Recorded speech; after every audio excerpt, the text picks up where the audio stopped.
Okay, so we go on to this one. This question 14, right? I think quite a lot of people might have confused it with similar figure, like similar cone. So for 14a, we don't have something called similar cone. The question never mentioned about similar. So to help you, right, to visualize, you should have drawn it up. So it will help if you have drawn out the cone with the description of height and radius. Okay, and this is the formula for cone.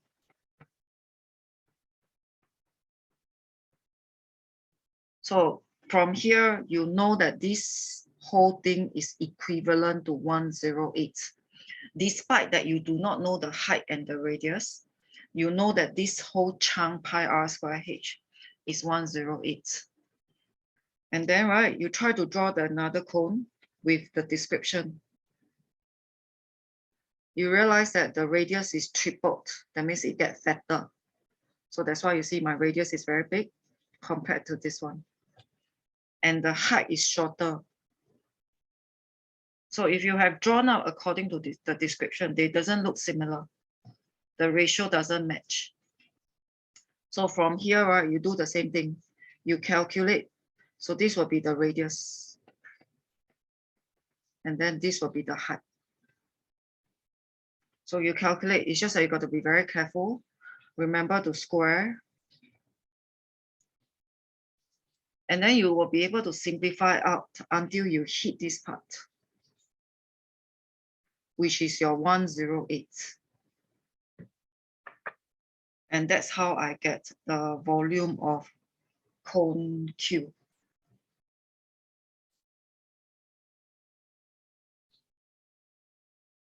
Okay, and the next question, we are going to compare a sphere and the cone.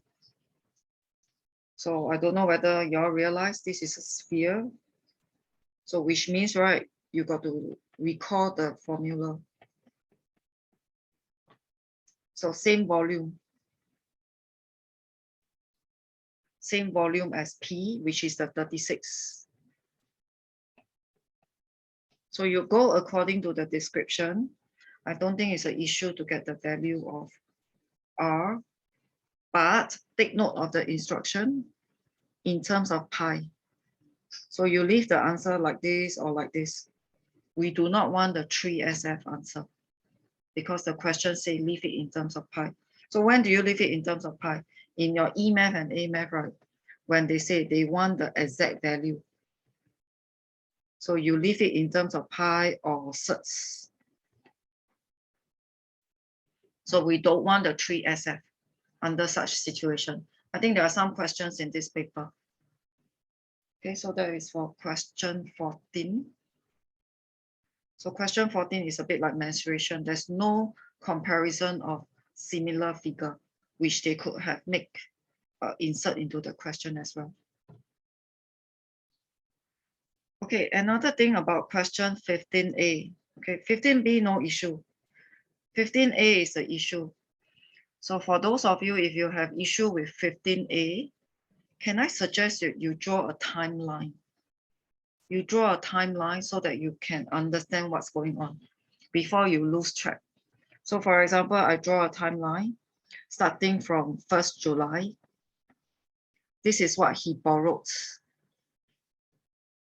Okay, and I think there are some confusion about the 12% per annum. 12% per annum, it is like per year. So if it's compounded monthly, that means it's 1% per month. So some of you got the interest wrong. Okay, just so to add on, what if it's compounded half yearly? If it's compounded half yearly, what will be the interest rate? It will be 6%.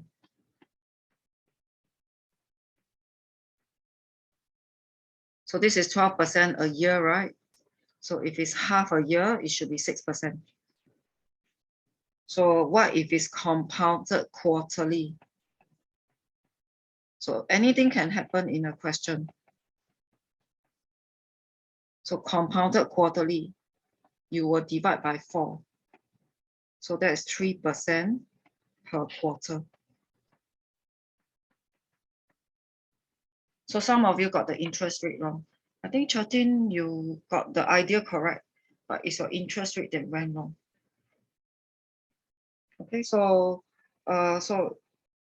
if let's say, right, okay, this person borrow this, he will accumulate 1 month of interest. So this is the amount that he needs to pay up on 1st August. So he needs to pay up this amount, 3535 on 1st August, but he actually repaid it. He only got money for $1,000, even though he needs to repay 3535. So at that moment, he still owes this amount. Okay, so he has 1 month of interest and he needs to pay up this amount, but he actually pay up this.